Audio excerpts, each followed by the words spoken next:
साथियों नमस्कार। आज 12 फरवरी 2025 है और आज contempt of court Sahara SEBI case में बहुत महत्वपूर्ण सुनवाई सुप्रीम कोर्ट के अंदर हुई और उसमें जो सुनवाई हुई उस समय जो कहा गया था एक बंद लिफाफे में न्यायालय को रिपोर्ट देने के लिए सेबी की तरफ से, तो कोर्ट की तरफ से जो नियुक्त किए जाते हैं एमिकस क्यूरी यानी कि न्याय मित्र, जो कोई ऐसी सरकारी संस्थाएं कोई रिपोर्ट अगर बंद लिफाफे में देनी होती है तो वो एमिकस क्यूरी के द्वारा दिया जाता है। तो वो जज की बेंच को दिया गया और उन्होंने उसको पहले पढ़ा। लेटर पढ़ने के बाद सबसे पहले उन्होंने सेंट्रल गवर्नमेंट के मिनिस्ट्री ऑफ फॉरेस्ट का जो चीफ सेक्रेटरी विभाग है उनको एक नोटिस जारी करते हैं और महाराष्ट्र स्टेट गवर्नमेंट को एक नोटिस जारी करते हैं वर्सोवा भूमि से संबंधित जो एक रिपोर्ट उन्होंने 15 दिन के अंदर मांगी है, जिसमें कि उनको वो तय करके देना है कि वर्सोवा भूमि क्या आंशिक रूप से या पूर्ण रूप से मैंग्रोव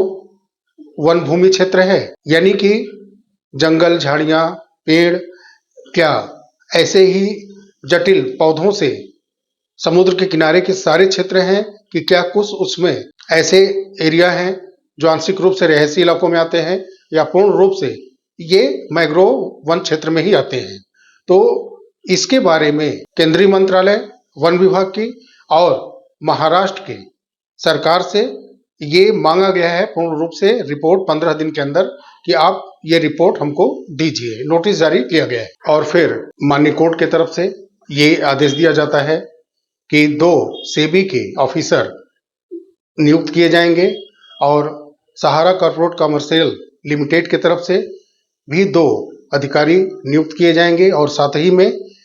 मुंबई के रियल एस्टेट के 2 एक्सपर्ट जो कि इन 2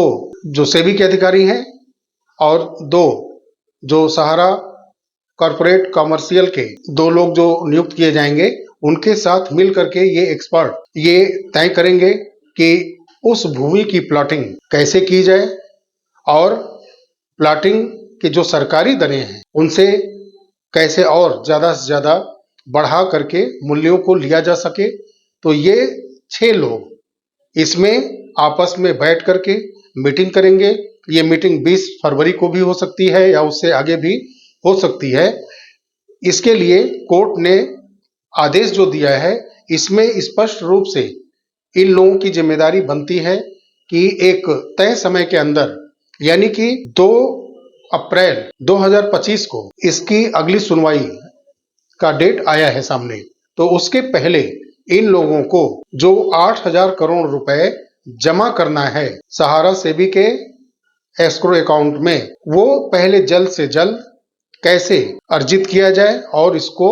सहारा सेबी एस्क्रो अकाउंट में कैसे जमा किया जाए। ये 6 लोग यानी कि 2 सेबी के ऑफिसर, 2 सहारा कॉर्पोरेट कमर्शियल लिमिटेड के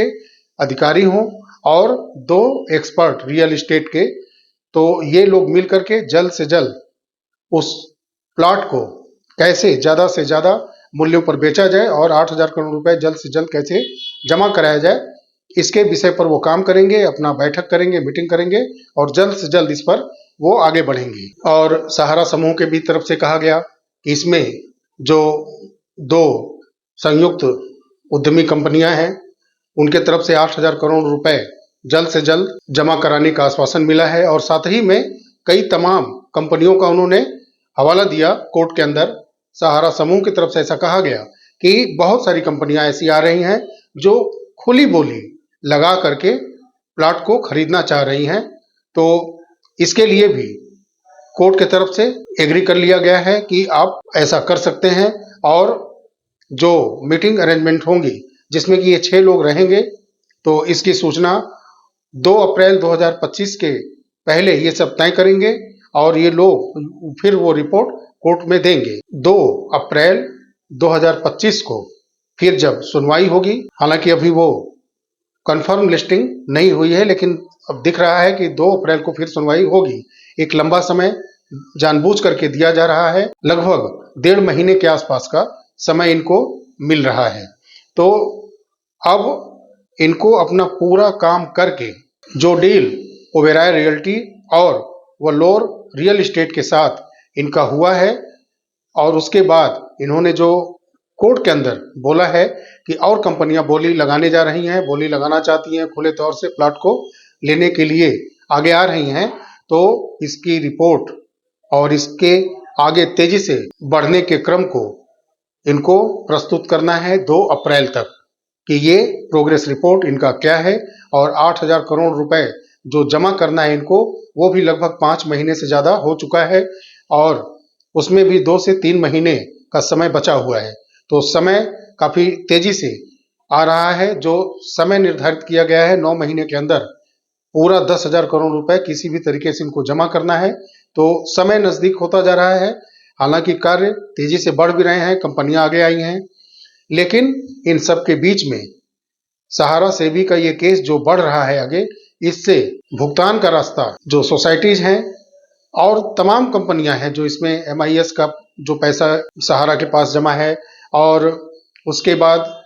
डेथ क्लेम है, मल्टीपल मेंबरशिप है, डेफिशिएंसी है, इन सब बातों का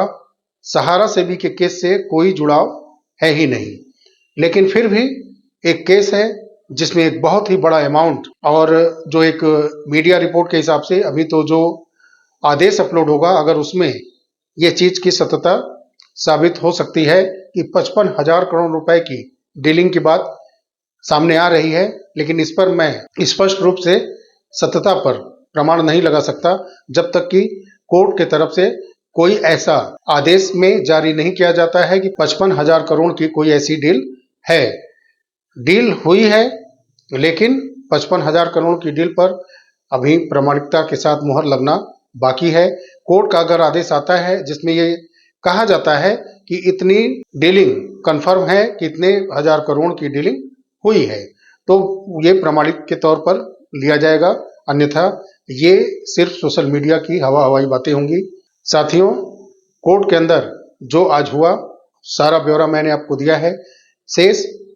जो आदेश की कॉपी अपलोड होगी उस पर हम लोग विस्तृत फिर बात करेंगे। तो